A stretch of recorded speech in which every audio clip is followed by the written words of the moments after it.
නමෝ තස්සේ භගවතෝ අරහතෝ සම්මා සම්බුද්දස්සේ නමෝ තස්සේ භගවතෝ අරහතෝ සම්මා සම්බුද්දස්සේ නමෝ තස්සේ භගවතෝ අරහතෝ සම්මා සම්බුද්දස්සේ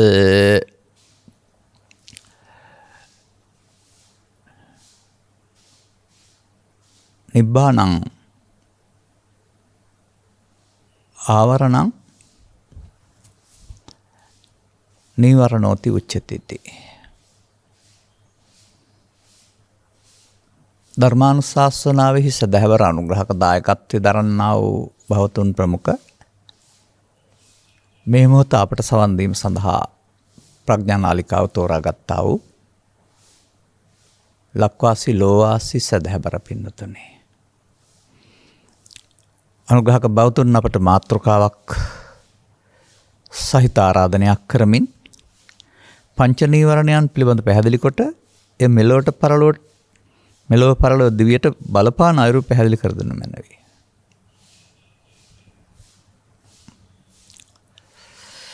මේ පිළිබඳ දේශනයක් මං හිතන් සතියක් දෙකකට පෙර ධම්මානුපස්සනාව යටතේ නීවරණ පැහැදිලි කරමින් කළා. එනිසාම එම දහම් පෙළ ගන්න නැතුව වෙනම ආකාරයෙන් පැහැදිලි කිරීම සඳහා කල්පනා කරනු ලැබුවේ. ඔය නීවරණ කියන පදයට තියෙන අර්ථයක් වෙන ආවරණ නීවරණෝ කියලා. ආවරණ කියන්නේ වසා දමන බැවින් කියන එක. නමුත් එතන කුමක් වසා දමනවද කියන එක එළි වෙන්නේ නැහැ. නීවරණං ආවරණං කිව්වොත් නැත්නම් නිබ්බාණං ආවරණං කිව්වොත් නිර්වාණයගේ වසා දැමීම සමත් වෙන ධර්මයන්ට නීවරණ කියලා කියනවා.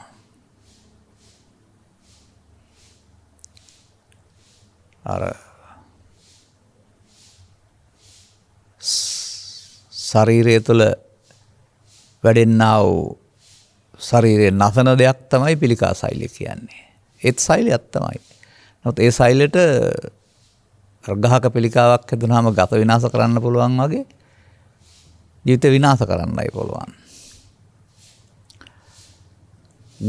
ගසේ සාරය උදව් කරගෙන පිළල හැදෙනවා වගේ, ශරීරයට අහිත කර දේවල් උදව් කරගෙන පිළිකා හැදෙනවා වගේ, සිතට එන ශක්තිය නැත්තම් සිත උදව් කරගෙන හැදෙන්නා වූ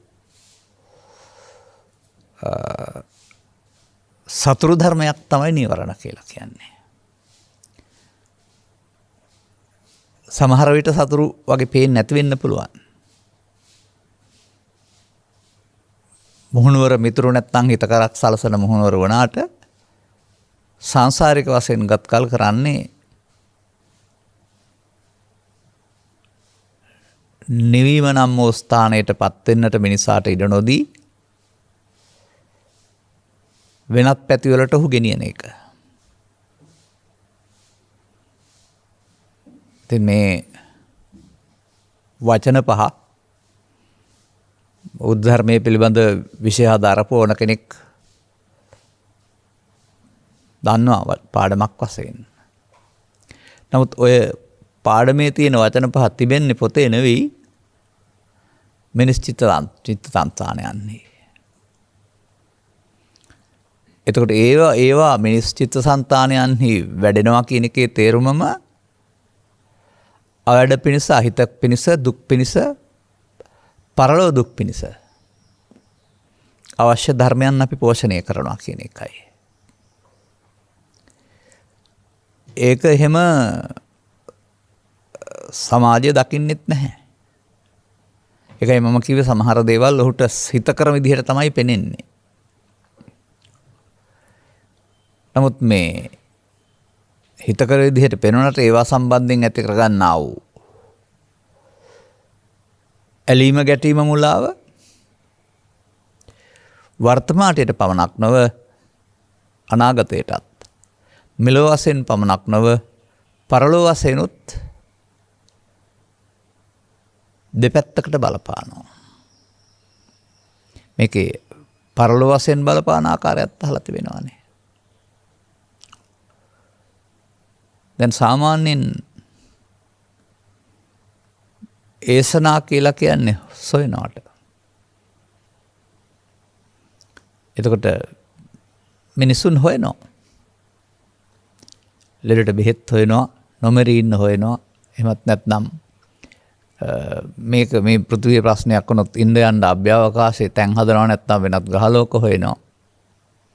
තව නොයෙක් දේවල් හොයනවා.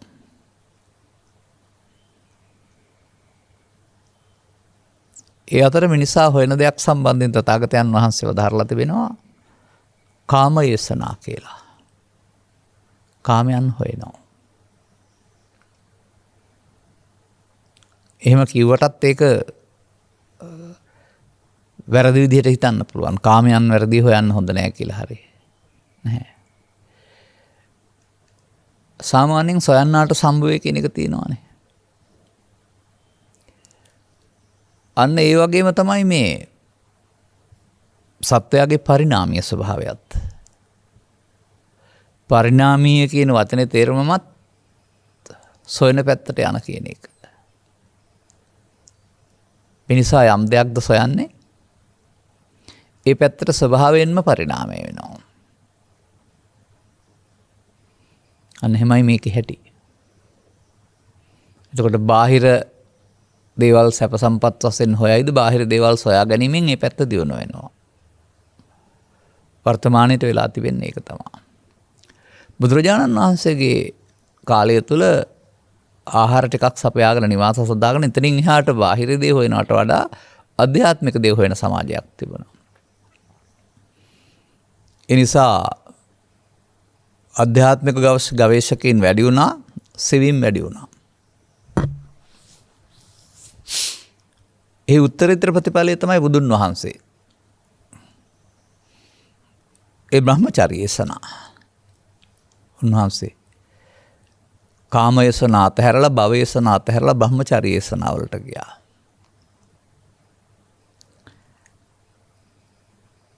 දැන් ලෝකේ උපදින මිනිස් වර්ගයාට ස්වභාවයෙන්ම යසනාවක් හුරු වෙනවා. ඒක සපයි කියලා උන් හිතනවා. කුමටද මෙලොවට එන්නේ?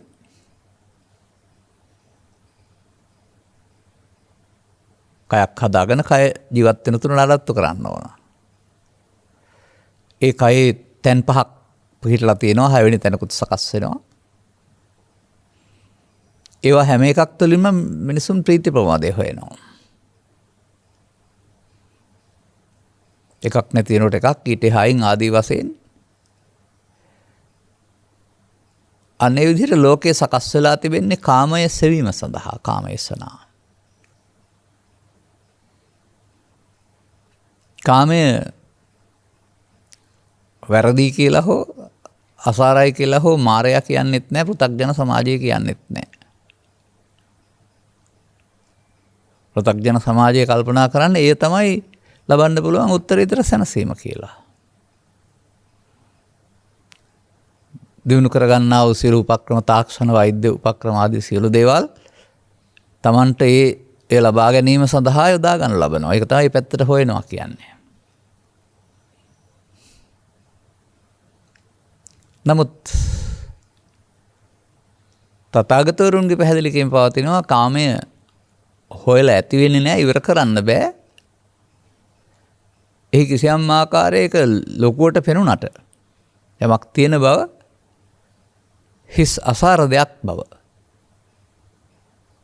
සෙවීම තුළ ඒක දිගටම හොයන්න මෙලොව පරලොව වශයෙන් සතරට එකතු වෙනව ඇරුණාම හොයලා නිමාවකුත් නැති බව.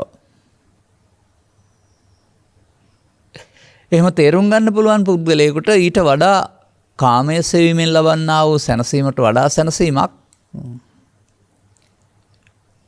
කාමයන් පිළිබඳ නැත්නම් නීවරණයන් පිළිබඳ උපාදානය අතහැරීමෙන් ලබන්න පුළුවන් බව තථාගතවරු තේරුම් ගන්නවා. ඒ බ්‍රහ්මචාරී යසනා බඹසර සෙවීම.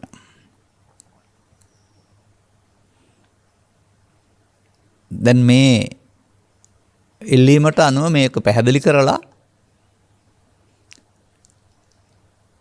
ඒක පරලොවට බලපාන ආකාරය පැහැදිලි කරන්නත් පුළුවනි. පැහැදිලි නොකලත් ඒ බලපාන ආකාරය ස්වයංක්‍රීයව සිද්ධ වෙනවා. ඒකයි පරිණාමය කියලා කියන්නේ.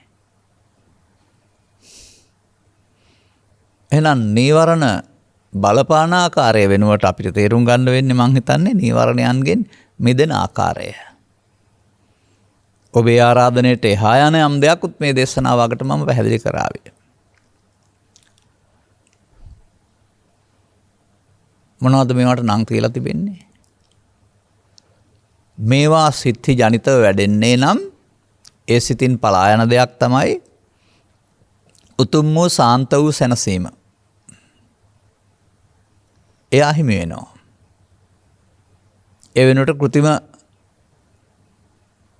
සැපට සතුටකට කොතරම් වින්දත් ඇති වෙන්නේ නැති ඇති වී නැති වෙන සතුටකට හුරු වෙනවා. ඒ නිසා තමයි මම අර ගත්තේ අර පදයක් නිර්වාණය වසා ලබන බැවින් මේවාට නීවරණයයි කියනු ලැබේ කියන අර්ථය.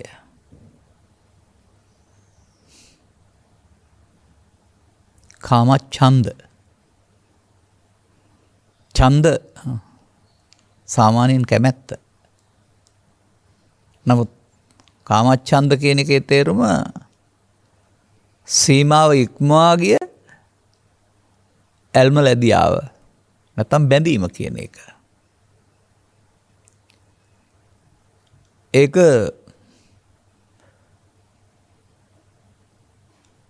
මේ ලෝකෙට විස්තර කරන්න පුළුවන් තිබෙන්නේ පංචකාම කියලා.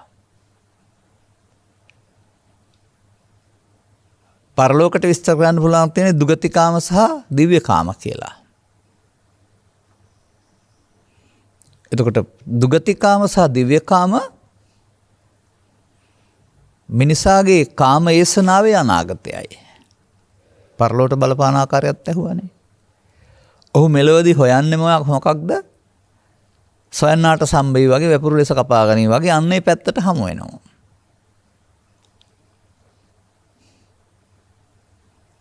එතකොට කාමයට ඇති කැමැත්ත නැත්තම් දැඩි ඇල්ම කියන එක තමයි ඡන්ද කියලා කියන්නේ. නැත්නම් බුදුරජාණන් වහන්සේටත් කිඹුල්වත්පුරට වඩින කැමැත්ත, දන් අනන කැමැත්ත, ධර්ම දේශනා කරන කැමැත්ත, සැතපෙන කැමැත්ත. ඒකට කාම කියන්නේ. කාම කියන කොටස කතා කරන්නේ අහිතකරයි කියලා කාම උපාදාන කියන අර්ථයෙන්. කාම ඡන්ද කියන එකේ තේරුමත් ඒක තමයි. අර ඡන්දා දෝසා බය මොහා ඒකේ පෙන්වන්නේ අගතියට ගියයිද කියලා. ඡන්දෙන් දේශෙන් බොහෙන් යමෙක් පාර පිටපණීද කියලා. ඒ පාර පිටට යන එක තමයි කාම ඡන්ද කියලා කියන්නේ. එතකොට මිනිසාට පස්දොරක් හමු වෙන්නේ පස්දොරෙන් ලෝකේ හඳුනා ගන්න. නමුත් ඔහු කල්පනා කරන්නේ ඒවට හමු වෙන දේවල් වල ඔහු වෙන සැප තියෙනවායි කියලා ඒවා නැවත නැවතත් ලබා ගැනීම සඳහා ඒ සඳහා ගිජුකමක් ස්ථිතිරෝපණය කරගන්න එක. එතකොට පස්කම් සුවයට තියෙන කැමැත්ත. ඒකද මේ සමාජයේ බැලුවම ඕන කෙනෙක් සාමාන්‍ය සමාජයක ඒකට තමයි ඔක්කොම කරන්නේ. ඉගෙන ගන්න, රැකියාවක් ගන්න, ගෙවල් දොරවල් හදාගන්න, යාන වාහන ගන්න, අවාහිවා වෙන්නේ සුවසේ ඒක භුක්ති විඳින්න.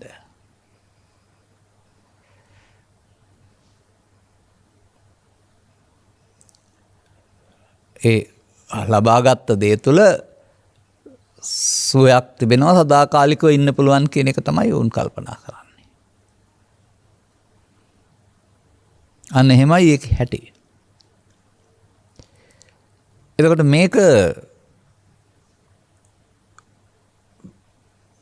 වරදක් වශයෙන් දකින්නෙත් නැහැ. බුදු සමයට පහළ වීමට පෙර තිබුණ ලෝක සමාජයේ කාමයන් කියන එක විඳින්න දීලා තියෙන දෙයක්.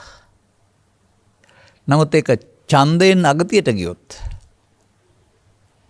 එතකොට ඒක වැරදි පැත්තට සහ නරක පැත්තට හොයනවා.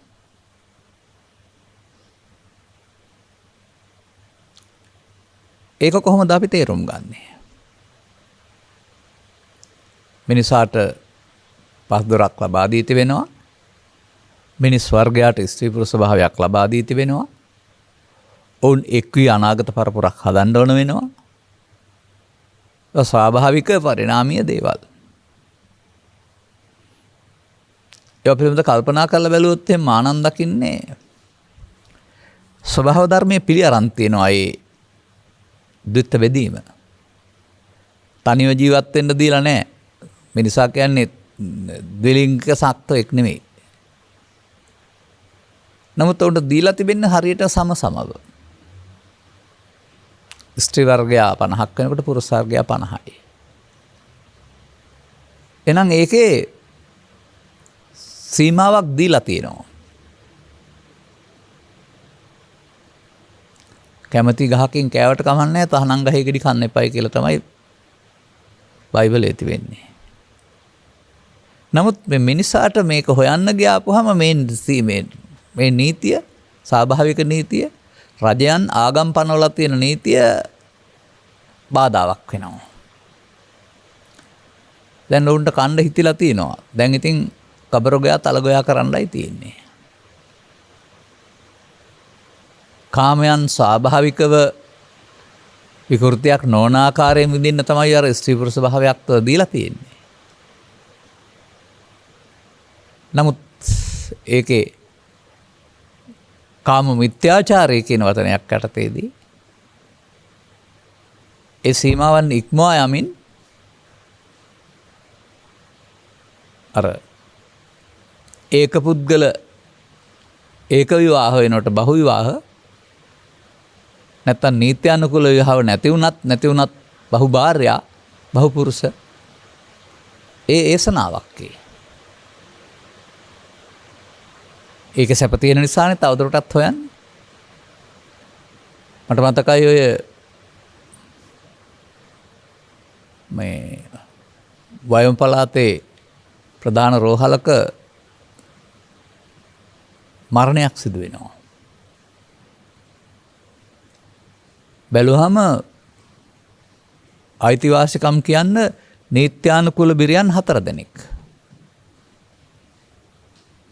ඔහු ජීවත් වෙච්ච ප්‍රදේශවල 4 පැත්තක 4 දෙනෙක් හදාගෙන දැන් ඔහු මොනවද හොයලා තියෙන්නේ? ඒකෙන් පෙන්වන්නේ. එතකොට ඔහු මේ ස්වාභාවිකවට දුන්නා වූ වරප්‍රසාදේ ඉක්මවා යනවා. ඒ වගේම තවත් ඔකේ තියෙනවා විකෘති කාමය. තනිව විඳින එකක්. එකම වර්ගයා එක්ක විඳින එකක්. ස්ත්‍රී පුරුෂ. එහෙම නැත්නම් දරුවන් යොදා ගැනීමක් ආදි වශයෙන්. ඒ මොකක්ද ඒ හොයන්නේ? ඒවට ගොදුරු වෙන පුද්ගලයන්ට සිදුවෙනා වූ හානිය විනාශය මොකොත් කල්පනා කරන්නේ නැතුව Tamanගේ සිතේ මේ ලබන සතුට හොයන එක කාමයසනා. එතකොට හොයන්න මොකද වෙන්නේ? කාමච්ඡන්ද. මේක ලදරු කාලයෙන් පටන් අරන් මහලු කාලය දක්වා හෙව්වත් ඇති වෙන්නේ නැහැ. තව එහාටයි පෙනෙන්නේ. ලැබපු එකේ නැහැ. අර මිරිඟු වගේ තව එහාට හොයන්න. අර එක පුද්ගලයා සකස් කරගන්න නීත්‍යානුකූල නීති විරෝධී ක්‍රම කියන්නේ ඒක තමයි. දැන් මේක කියනවා අපි තව වචනයක් ලෝභ කියලත්. ලෝභ කියන්නේත් ඔය වචනට අදාළ අර්ථයක් තමයි අල්ම කියන අර්ථය. එතකොට සීමාව ඉක්මවා එයයි මිනිසා ලබන්න ඕන දේ අනික සියලු දේවල් යොදාගෙන එයයි කරන්න ඕන කෙනාගෙන් ගත්තම ඔහු එහි ඇලීම තුළ ඔහුට මේ ඇලීමට ආස්වාදය කියනවා මේකේ ආදීනවයක් තියෙනවා. ඔහු හෙව්වේ සදාචාර සම්පන්න නීත්‍යානුකූල එකක් නෙවෙයි. එහෙනම් ඔවුන්ට ගැළපෙන පැත්තට පරිණාමය වෙන එක තමයි එබඳු බහු සේවනය සහිත සත්ත්ව කොට්ටාස තියෙනවා. ඔවුන්ට ওই නීති බලපාන්නේ. ඒ වගේම ආවරණය බලපාන්නෙත් නැහැ. නිරාවරණය ලැජ්ජාවට කාරණයක් වෙන්නෙත් නැහැ. මිනිසා මේක රූපයෙන් ශබ්දයට, ශබ්දයෙන් ගන්ධයට, ගන්ධයෙන් රසයට ගෙනිහින් ඔය ඔක්කොම එකතු කරලා එක තැනකට කියලා ගන්නවා. නමුත් පහෙන්ම තමයි විඳින්නේ. අර එකකට වඩා එකක් ලොකු කර ගැනීම මිනිසා කරන වරදක්. ඇත්තටම මේවා එකට වඩා එකක් ලොකු නෑ. ලොකු වීම යනු තමන් හදාගත්ත දෙයක්. ඔය කියන්නේ බෑන ලොකු වුණා, බිරිඳ ලොකු වුණා, රස්සාව ලොකු වුණා, පස්සේ ආපු අඟ ලොකු වුණා කියලා කියන්නේ. එතකොට ඒක ලොකු අගයකට ගැනීමක් කරුණාම ස්වාභාවිකත්වයේදී බුදුන් වහන්සේ දකින්නේ ඇස කන නාසය දිවකය කියන දොරවල් පහට සිත පිහිටනවා. සිත අරමුණු රසය විඳී. එතකොට හැම එකක්ම සිතක් අරමුණු රසයක් විඳින එක කරන්නේ. නමුත් මේක යම් පැත්තකට ලොකු කොට සැලකුවොත් මේ පරිණාමීය ස්වභාවය තථාගතයන් වහන්සේ දැකලා දාරනවා. මේ ශරීර ස්වභාවයන්, ඕපාතික ස්වභාවයන්, නැත්නම් විවිධ සත්ව ස්වභාවයන් ඊට අදාළ ආශාවට ගැළපෙන පරිදි හදන්නා වූ කූඩුවක් කියලා. තණ්හාව නැතු අඩුවා විසින්ම පෙන්වන්නේ උදාන වාක්‍ය පෙන්නලා. ගහ කාරක දිට්ඨෝසි කියලා. ගෘහ කාරකෙක් ඉන්නවා. කාරකයා පුද්ගලයා නෙමෙයි, හොයන පැත්තට නිර්මාණය වීම. අන්න ඒකයි මේ සදාචාර සම්පන්න සමාජයක කාමයන් හැවීමේදී සීමාව පිළිගත යුත්තේ. දැන් එහෙම නැත්නම් ඒ කියන සේවනය සඳහා ඔය ජාතක පොතේ සඳහන් කරනවා වඳුරු මූල, රිලා මූල පරිහරණය කරනවායි කියලා. ඒ කියන්නේ එක නායකයෙක් තමයි අන්තපුරයක් පාලනය කරන්නේ. එහෙම නැත්නම් සුනක සමාජය තුළ එක සුන්දරියක් තමයි බොහෝ දෙනෙක් තෝරාගන්නේ. අන්න හොයපු පැත්තට ගිහින් ඔය ඉන්නේ. දැන් ඊට පස්සේ ඒක හොයන්න අයිතිය තියෙනවා ඒගොල්ලොන්ට පිළිගත් විදිහට. ඉතින් ඒකෙන් ගොඩ එන්න කල්පනා කරන්නේ නැහැ ආයේ.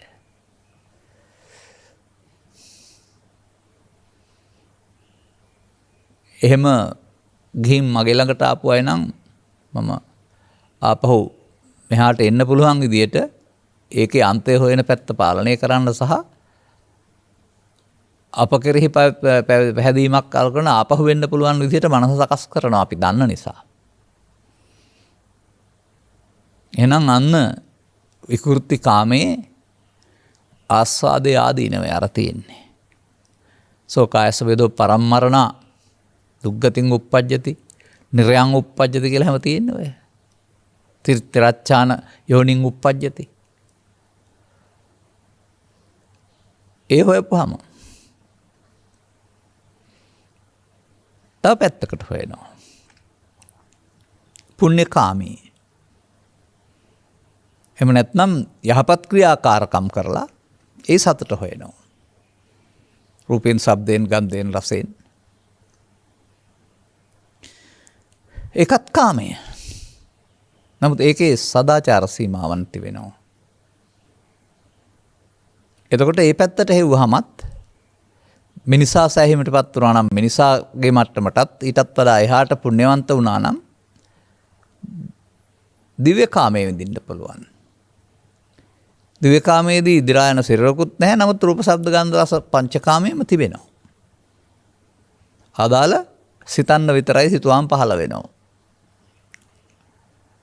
මහා භද්‍ර කටේ කප්‍රක සුරවිදෝනය කියන වචන වලින් සඳහන් කරන්නේ කොහේ හරි ඒවා තියලා තිනවා අත ගාපුවාම හම්බ වෙනවා කියන එක නෙමෙයි සංකේතවත්. නින්දදී ඔබට ආහාර ගන්න හිතුනොත් ආහාර රස දැනෙනවා. උත්සවයේ ශ්‍රියක් දැක්කොත් උත්සව සතුට දැනෙනවා.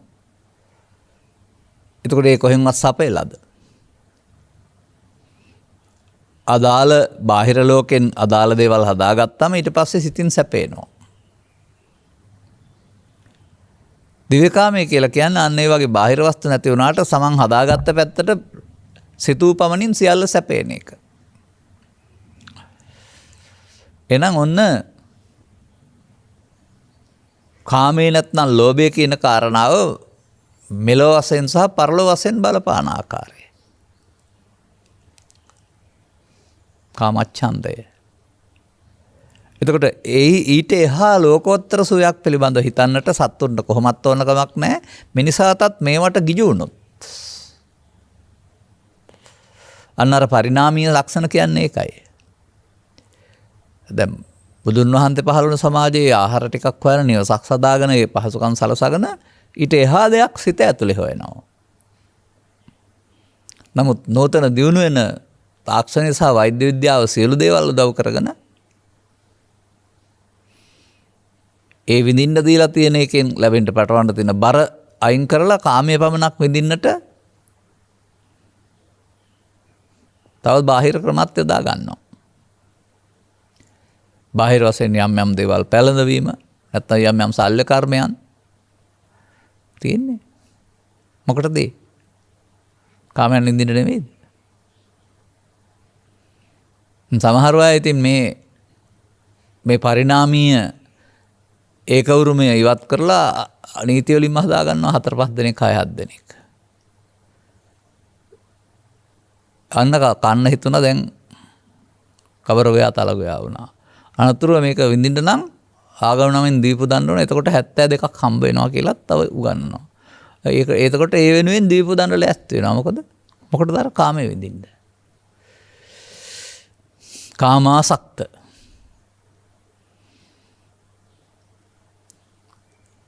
සමහර රටවල් සහ සමහර ආගම් සකස් වෙලා තියෙන්නේම කාමයේ විඳින්න. බුදුරජාණන් වහන්සේ ගැනීම වල ඒකට යම්කිසි තහනමක් දාලා නැහැ, පාලනයක් දාලා තියෙනවා. ඒක මානසික වෙන්න ඕන, සදාචාර සම්පන්න වෙන්න ඕන. ඒකත් හොයලා බලලා ඊට එහාට හොයලා ඊට වඩා උතුම් දෙයක් බුදුන් වහන්සේ පෙන්නනවා. එතකොට ඒ පැත්තට යන්න තියෙන මාර්ගය කාමච්ඡන්ද නීවරණය බලවත් කිරීම තුළින් වැසී යනවා. තව ඉතින් විස්තර කියන්න පුළුවනි. දන්න අය හිතා ගන්න. නොදන්න අය දැනගන්න ඕනෙත් නැහැ. දරුවන් ඒවා පිළිබඳ එච්චර තේරුම් ගන්න ඕනෙත් නැහැ සවන් දෙනවා නම්.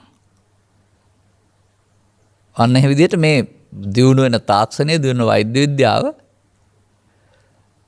ලෝකෝත්තර සැප පිණිස මේ මාර්ගයක් සලසන්නේ නැහැ. නැවත නැවතත් මේ විඳීමට තව ටිකක් කල් ජීවත් වෙන්නට, බෙහෙත් හේතු හොයලා මහලු නොවි සිටීමට, ලෙඩ නොවි සිටීමට පුළුවන් නම් අවුරුදු 300-400ක් ජීවත් වෙන්න හොයාවි. මොකටද? බ්‍රහ්මචාරී යතනාවට දේ හොයන්නේ නැහැ. කලක් කෑමෙන් ඉන්ද්‍රිය දුර්වල වෙනකොට ඇස්කම් පේන්නේ නැහැ, කන් ඇහෙන්නේ නැහැ. මේවා අඩපණ වෙනකොට අඩපණ නොවි තව කල් විඳින්න. බලන්න. එතකොට ඊළඟ වචනයක් තියෙනවා. ඒකට කියනවා ව්‍යාපාද නැත්තම් ව්‍යාපාද කියලා. ඔය ඉතින් අපිට ඔකට අකමැත්ත, අමනාපය, තරහව, ක්‍රෝධය, වෛරය එහෙම කියලා දාන්නත් පුළුවන්. ගැටීම, පටිඝය.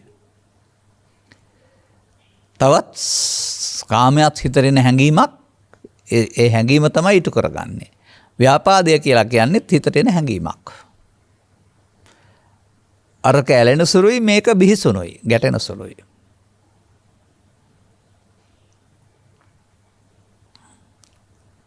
එතකොට චිත්තාභ්‍යන්තරයේ හටගෙන වැඩි දියුණු වෙන එක සහ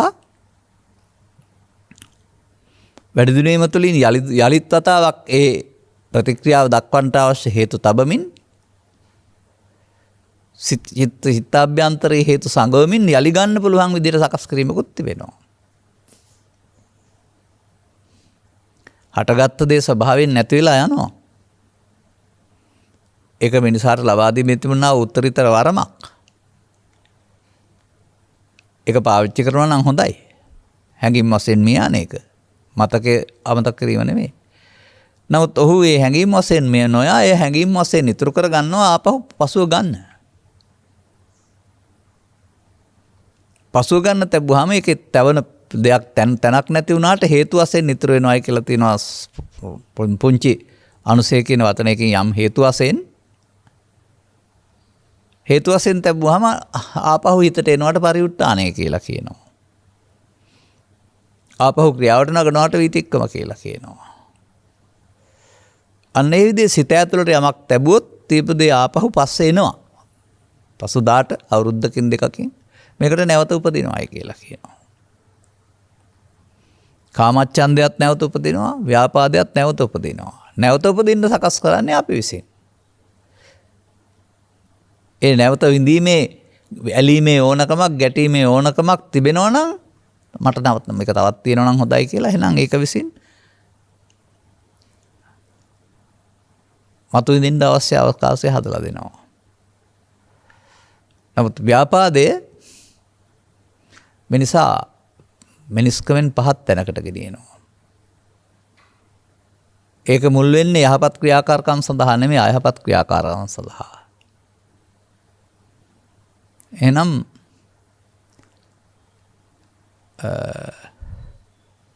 ගහන්නම් බනින්නම් කපන්නම් කොටන්නම් මරන්නම් පරිගන්නම් කියන කාරණා මිනිසාට උරුම දේවල් වශයෙන් සලකන්නේ නැහැ.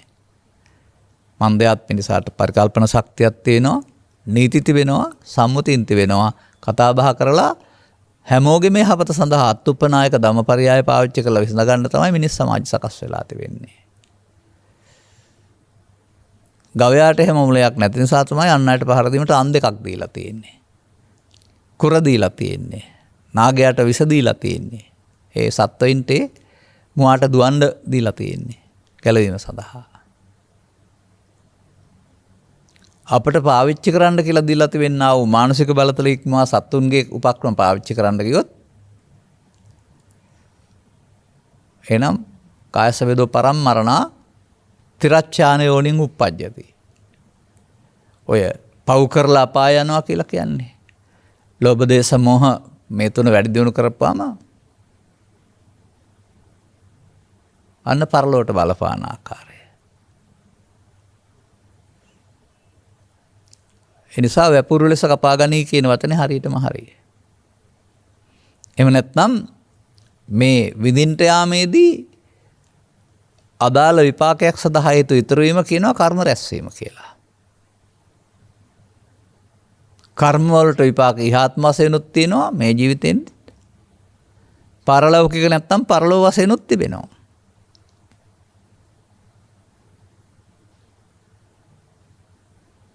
ඒක සමාජය දකින්නේ නැහැ. රටක් දකින්නෙත් නැහැ, ආණ්ඩුව දකින්නෙත් නැහැ, නීතිය දකින්නෙත් නැහැ. ඔවුන්ගේ දඬුවම් සහ ඒවා පාලන ක්‍රම ඉහාත්ම වශයෙන් මෙලොවට පමණයි. සිසු ආගම්වලත් මෙලොවට පමණයි. පරලෝ විපාක කියලා එකක් පෙන්නන්නේ අදාක ස්වර්ගය හෝ නිරය කියන ඇරුණාම. හින්දු දහමේ තමයි යම් ආකාරයකට ආත්මය නැවත උපදිනවා කියලා පුනර්භව කියන සංකල්පයක්වත් උගන්වන්නේ. ආගමෙන් ආගමෙන්ට වෙනස් වෙන ඉගම්මේ වල පුංචි වෙනස්කම්. නමුත් තථාගතයන් වහන්සේ කියන්නේ මේ සතා පරලෝ යනවා කියනවා කියන්නේ. ආත්මේ පරලෝ යනවා කියන්නේත් නැහැ. මේ හේතුවල ඵල. මේ හේතුවල ඵල. පව් හේතුවල පව් ඵලය, පින් හේතුවල පින් ඵලය, කාම හේතුවල කාම ඵලය, ද්වේෂ හේතු ව්‍යාපාදේ ව්‍යාපාද ඵලය. හේතු ඵල එතකොට.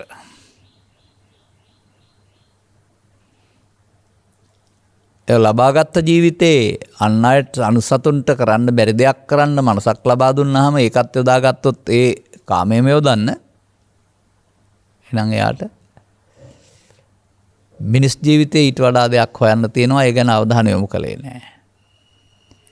බුද්ධෝත්පාදයක මිනිසත් තුළ බැලුවොත් එimhe සදහම් තුලින් ඊට එහා දෙයක් හොයන්න තියෙනවා. ඒ ගැන යොමු කරන්නේ නැහැ. මොකද අර ඇලුන ගලුන පුද්ගලයාට ඊට එහාට විමුක්තියක් පෙනෙන්නේ නැහැ. ඒම හොයන්න සියලු දේවල් යොදා ගන්නවා.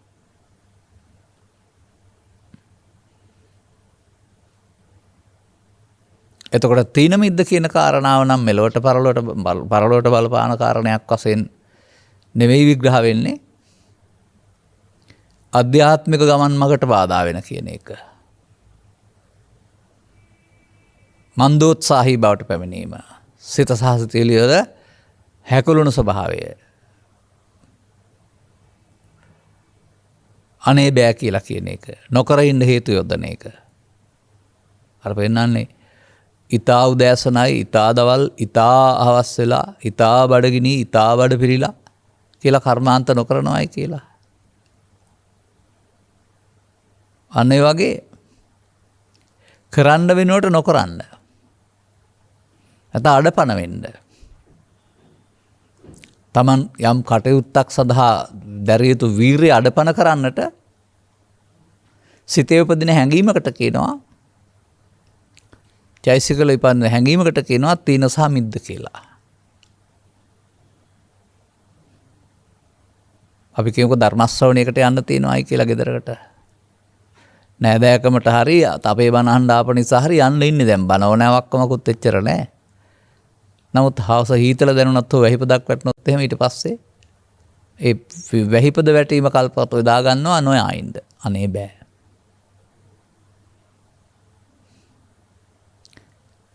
මොකද අර ධර්ම ශ්‍රවණයේ ගැඹුරු පැත්තක් පිළිබඳ රුචිකත්වයක් නැතිකම. බයිසිකල් රේස් එකක් හරි හදි සම්දර්ශනයක් හරි තියෙනවා කිව්වොත් එහෙම වෙලාවට ආවරණයක් ඕනෙත් නැහැ වැස්සේ හරි ගිහින් හිටගෙන ඉන්නවා. එතකොට අර කම්මැලි වෙන්නේ නැහැ. අර ධර්මයේ සෙවීම වෙනුවට ධර්මයේසනා වෙනුවට කාමයේසනාවල හැටි අර. මේ රටේ ඉතින් උපන් අය අතර ධර්මයේ සොයන අයත් ඉන්නවා. තැනින් තැනට 7 8 10 12 පොලකට ගොස් මට එවලා තියෙන සමහර තොරතුරු වල අවුරුදු 25ක් තිස්සේ හෙව්වයි කියලා හැමත් කියලා තියෙනවා. දන් දුන්නා සිල් රැක්ක භාවනා කළා. අපි පදපරම කියලා හිතන් හිටියේ. එහෙම කියලා. ටිකක් දුර යනකොට ඒක නම් වෙන්න බෑ කියලා හිතනවා ඒ නිසා තෑරියා කියලා. ඔය ෆයිල් ගණන් තොරතුරු තියෙනවා මගේ ළඟ. දුරකථන පණිවිඩයක් එහෙම දුන්නා නම් ඒ වෙලෙම කතා කරනවා. නමුත් ලිපියක් ආවොත් ලිපිය ලියන්න තරම් මට විවේක නෑ ඉතින්. නමුත් එහෙම තොරතුරු හම්බ වෙනවා. ඒ නිසා මේ ආධ්‍යාත්මික ගමන් මගට විතරක් නොවේ පාඩම් කරන්න ගියාමවත් මේ මන්දෝත්සාහී වීම නැත්තම් තීන මිද්දේ බලපානවා. දරුවන්ට විශේෂයෙන් ඕනනම් පැහැදිලි කරන්න පුළුවෙනි. රුචිකත්වයක් නැත්තම් අභ්‍යාසයට ප්‍රිය බවට ඊට වඩා රුචිකත්වයක් තිබෙන්නේ කාටුන් චිත්‍ර වලට නම් පොඩ්ඩක් වෙලා යනකොට ඇස් දෙකට නිදිමත එනවා. දැන් ඉතින් දැන් පුටුවේ ඉඳගෙන පොත් කියවුව ඇති ඇඳට යනවායි කියලා පොතත් තරම් ඇඳට යනවා. දැන් මේ සිත වංචනික කරන හැටි දැන්. ඊට පස්සේ ඇඳට ගිහින් පොත කියවනකොට නිදිමත එනවා.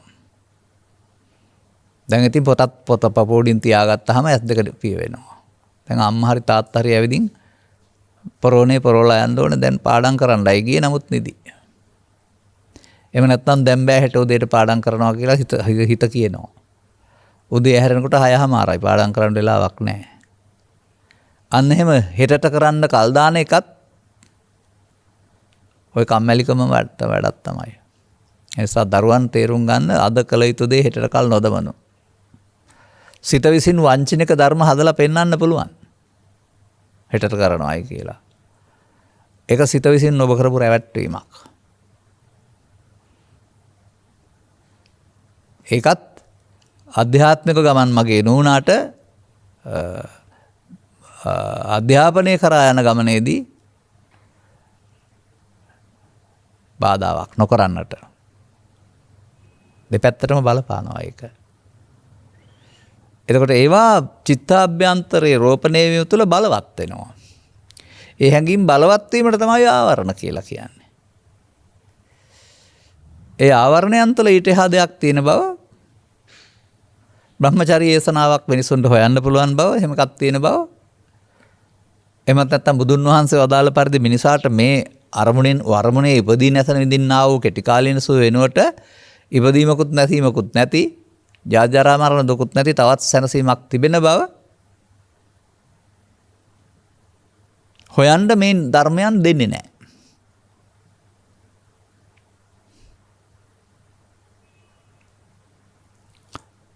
උද්දච්ච කුක්කුච්ච තවත් වචනයක්. කාමච්ඡන්ද, ව්‍යාපාද, තීන මිද්ද, උද්දච්ච කුක්කුච්ච. මේ තවත් ඔබට බලපාන කාරණයක්. උද්දච්චයි කියන වචනේ පාවිච්චි කරනවා උද්දච්ච මිනිස්සෙක් කියලා ටිකක් අර ආඩම්බර කාරකමට. ඒක ආඩම්බර කාරකම, අහංකාරකම. නමුත් පාලිය උද්දච්චය කියන වචනේ පැහැදිලි කරන්නේ ඒකට නෙවෙයි. මේවා හොයන්න ගියාපුවම සිත ඇවිස්සන ස්වභාවයෙන් ඉන්නවා. සංසුන් බවක් නැහැ. අර අලියටයි ළමයටයි නලියන්න බෑ කිව්වා වගේ වඳුරට එක හැටියකට ඉන්න බෑ කිව්වා වගේ මේ සිතේ එකඟ බවක් සංසුන් බවක් නැහැ, තැන්පත්කමක් නැහැ, විසිරුණු ස්වභාවයක් තියෙනවා. විසිරුණු ස්වභාවයේදී පාඩම් කරන්න හරි එහෙම නැත්නම් සිත සංසුන් කරගන්න තැනට අරමුණු අතරින් හරි දෙකටම යොමු කරන්න බැරිකම උද්දච්ච කුක්කුච්ච කියන්නේ. උද්දච්ච කියන්නේ කුක්කුච්ච තව එහා වචනයක්.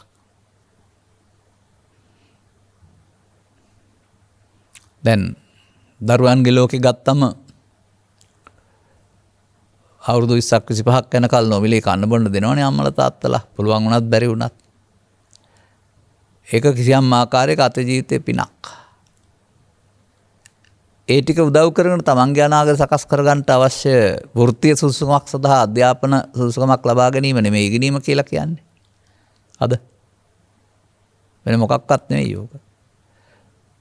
ඔය සාමාන්‍යයෙන් ඔය කොළවලට කියන්නේ එක එක දම් පාට කොළ හරි නැත්නම් නිල් පාට කොළ හරි කියලා. මොනරෝ ඉන්න කොළ එහෙම කියලා. ඔය කොළ වැඩිපුර ගන්න පුළුවන් ක්‍රමයක් ඔය උගන්වන්නේ. එතකොට පහසුවෙන් පාරිභෝගික භාණ්ඩ ගණන් වැඩි කියා අවලාද නගන්න ඕනේ නැහැ, තියෙනකොට දීලා ගන්න පුළුවන්.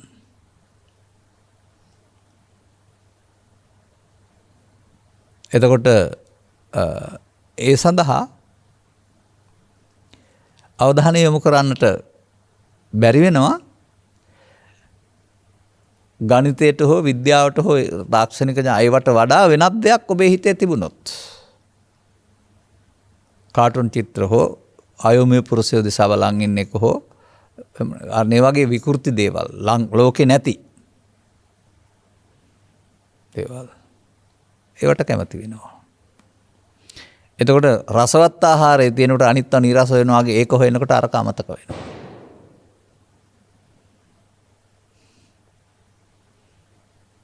ඇස කියන එක තියෙන එකක් මේ නැවත නැවත උපදින එකක් මොහොතක් පාසා. එතකොට රූපවාහිනී තිරයක් වැනි කාරණයක් දැස බලන් ඉන්නේ තියෙන රූපයක් නෙමෙයි, නිතර දිලිසෙන උපදින නැතන රූපයක්. ඒක වෙහස කරයි ඇසට. පැය දෙකක් තුනක් විතර බලලා ඒක දිහා බලන් ඉඳලා පාඩම් කරන්න ගියොත් එහෙම දැන් ඇසට නිමාඩු ඕන වෙනවා.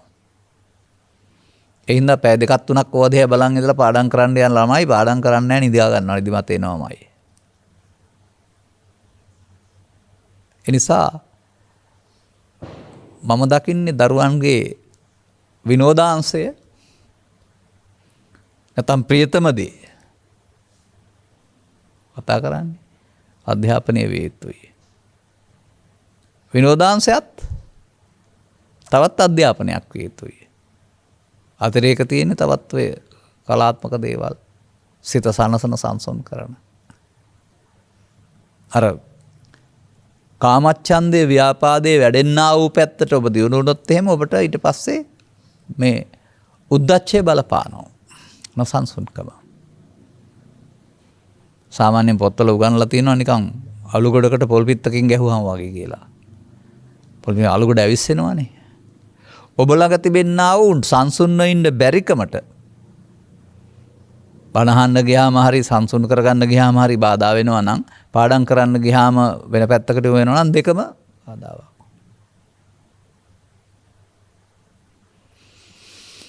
කුකුස තවත් වචනයක්.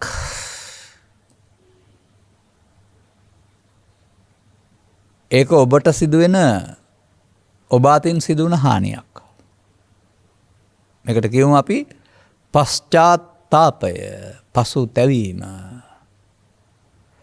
නියමිත කාලයට කළ යුතු දේවල් කළේ නැහැ කියලා පසුතැවෙනවා. අනර අදාළ විභාග පාස් කරගෙන අදාළ තැනට ගියේ නැත්නම් පස්සේ කාලයක උසස් වීම ලබන්න හරි ලැබෙන්නේ නැතුවම මේක මං කරගත්තේ නැහැ කියලා පසුතැවෙනවා. අන්න ඒ වගේ කළ යුතු කාලයට කළ යුතු දේවල් නොකිරීම තුළ මව්පියන් ජීවත්ව සිටිනවා. නමුත් මව්පියන් අතහැරලා නගරයට ගිහින් දහසේ ජීවත් වෙනවා. ඔවුන් දුකසේ ඉඳලා මිය යනවා. දැන් ඇවිදින් ලොකට ගේ හදලා හරි ලොකට පින්කමක් කළාට හරි හදවත පසුතැවද දෙනවා. අපි වෙනින් අවුරුදු 25ක් අම්මලා තාත්තලා මහන්සි වුණා, අපිට ඒක අවුරුද්දක් බලා ගන්න බැරි වුණායි කියලා දැන් පශ්චාත්තාපය උපදිනවා. නැත්තම් කිසියම් ආකාරයක ව්‍යාපාදයට බලවත් වෙලා අපරාධයක් කරනවා, ඝාතනයක් හරි තව මොනවා හරි. දැන් ඊට පස්සේ මහවුළු ගෙදරට ගිහින් තනියෙන් ඉන්න වුණාම මතක් වෙන මොහොතක් පාසා සිය දහස් වාරයක් මෙරි උපදිනවා. බෙරෙන්න බෑ පෘථග්ජන පුද්ගලයාට. ඒක හිතට එනකොට ඒක සිතුවිල්ලක් නෙවෙයි සිද්ධියක්. දැන් දැවෙන්න ඕන. කළ වැරදි ගැනත් පසුතැවිලි තියෙනවා. නොකළ යහපත ගැනත් පසුතැවිලි තියෙනවා. ලබාගත් ජීවිතය තුළ. එතකොට ඒ තැවිල්ල කියන්නේ සිතට හැඟීමක්. ඒක දුකක් දැවෙනවා. එතකොට ඒකතුලිනුත් මේ හැම එකක්ම සිතට එන්නේ. සිතට ආවහම ඒවට අදාළ ලෝභ දේශ මොහ හැඟීම් මගින් ඔබ දැවෙනවා තැවෙනවා. ඒ හැම එකක් තුළම ඔබට හිමි නිවීම වැසී පවතිනවා.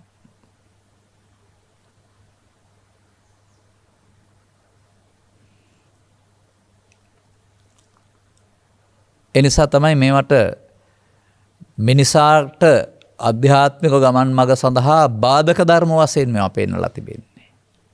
නමුත් මේවා මොකක්වත්ම දේවල් නෙමේ. හැම එකක්ම සිතුවිලි.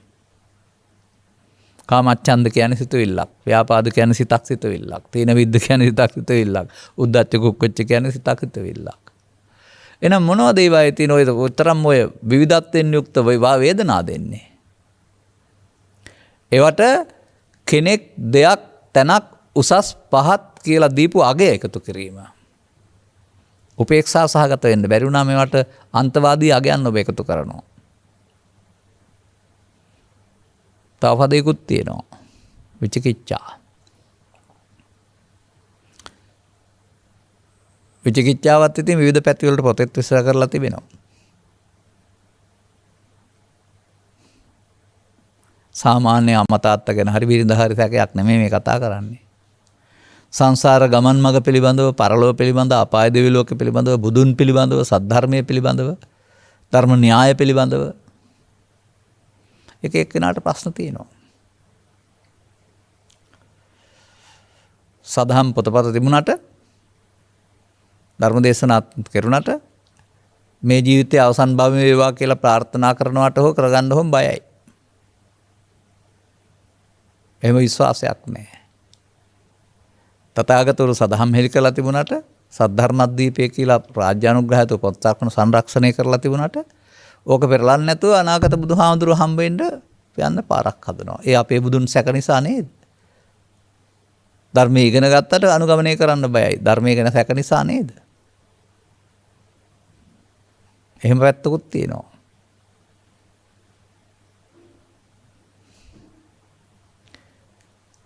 ඒ වගේම මරණින් මතු සිදුවෙන දුගති සුගති ගාමීත්වය පිළිබඳව පේන්නේ නැහැ.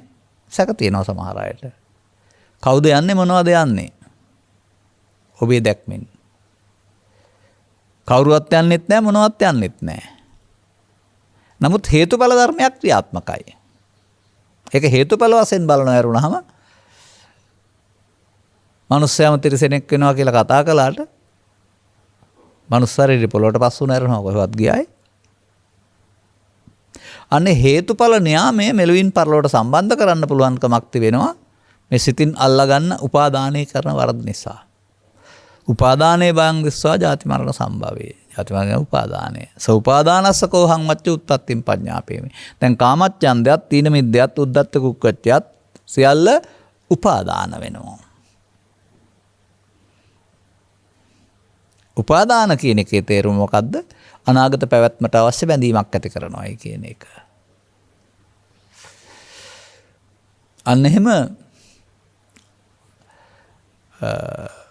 මෙලෝකේ මේවා භාවිතා කරන්න, පරිහරණය කරන්න සීමාවක් දීලා තිබෙනවා. ආගමෙන් හෝ නීතියෙන් හෝ සදාචාරයෙන්. අර මුවාවරණ නොපළඳා එළියට බහින්න එපා, සදාචාර සම්පන්න නැහැ කිව්වට මුවාවරණ නැතුව මිනිස්සු කරනවා. අත්‍යවශ්‍ය ගමන් ඇරුණාම වෙන කොහොත් යන්න එපා කිව්වට ඉන්න බැරුව ආපහු අන්දනා ගමන් පවා යනවා.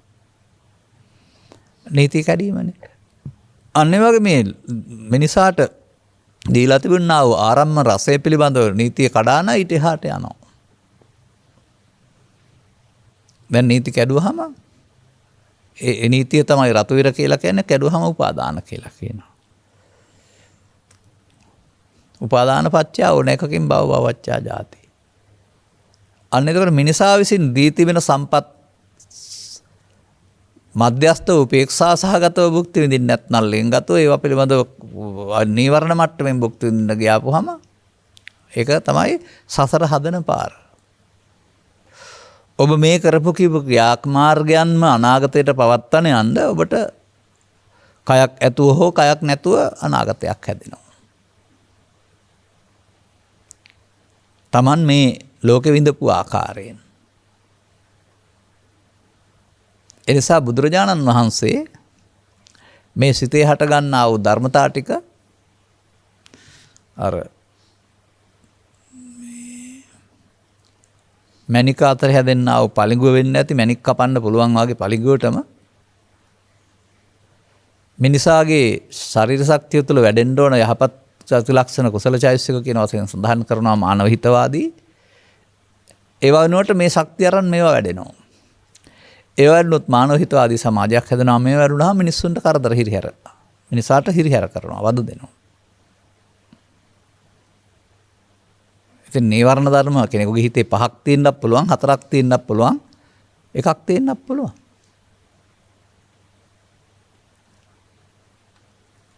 පහම තියෙන්න ඕන කියලා නෑ. නමුත් සමහර ඒවා බලවත් වෙනවා.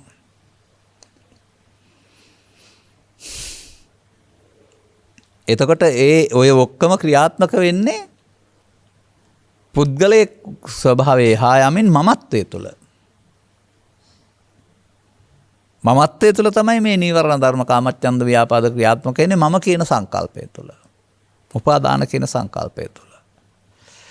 එතකොට එන උපාදාන කියන්නේ නිවිවට බාධාවක් නේ. අන්නර බ්‍රහ්මචාරී ඒසනාවට මේ හැම එකක්ම බාධාවක්.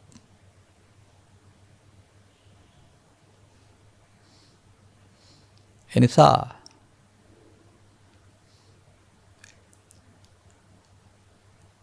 තමන් තුළ වැඩෙන්නා වූ තමන්ට බාධක ධර්මයක් සතුරු ධර්ම වගේක් වශයෙන් මගෙන් තේරුම් ගත්තම ඒවා වඩන්න නෙමෙයි තථාගතයන් වහන්සේ උගන්වන්නේ. ප්‍රහාණයට. සමාජයේ බුදුන් වහන්සේ පහළ වෙන්න පෙර තිබුණා වූ සමාජයේ මේවා ශූන්‍ය කරන්න වෙනුවට යටපත් කරන්න ක්‍රම හදාගෙන ඉන්නවා. එතකොට ප්‍රහාණය නෙමෙයි යටපත් කිරීම. ඒකට කියනවා ස්කම්බන තදංග. ඒවත් මිනිසුන් පාවිච්චි කරන ක්‍රම. සත්‍ය හොයාගන්න බැරි වුණාම. ඒ ඉස්සර දෙහ දුනහම කොට්ටේ මාරු කරන්නේ ටිකක් වෙලාවට පාර. එහෙම නැත්නම් වෙනත් ප්‍රතිකාරයක් ගන්න. ඒ වෙලට හොඳයි. ඒ වලට ප්‍රතිකාරය ගත්තයි කියලා ඊළඟ දවසට හැදෙන්නේ නැද්ද? නැවත හැදෙනවනේ. එතකොට කෙටි කාලේ ඉන්න පිළියම්. බුදුරජාණන් වහන්සේ මේ ඔබට දුක් දෙන මේ හැඟීම් ටික හතුරු බලවේග ටිකක් වශයෙන් හිතේ සෝපරෝපණය වෙන එක පෙන්වන්නේ.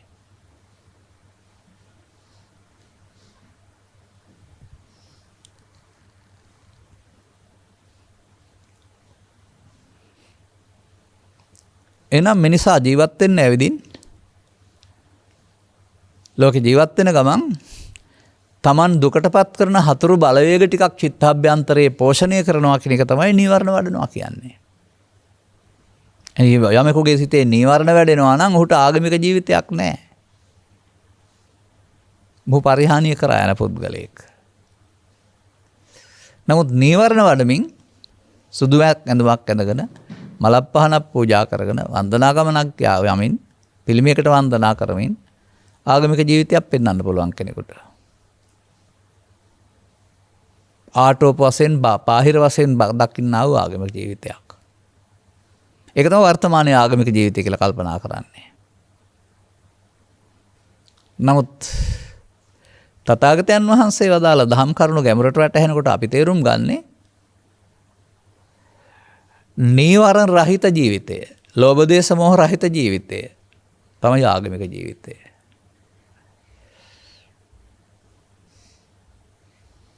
මේ විවිධත්වයේ තියෙනා වූ පීඩා වෙනකොට උපසමය තුල හම්බ වෙනවා සමාන. සමෝසුකෝ කියන්නේ සමාන සැප කියන එක නෙමෙයි උපසමය කියන සංසිඳීම. නමුත් සුඛයක් හම්බ වෙනවා. මේක ලෞකික අර්ක ලෝකෝත්තර. එතකොට නීවරණ පොසත් කරන්න ගියාපම ලෝකෝත්තර සැප වැහෙනවා. හොයන පැත්තට යන්න වෙනවා.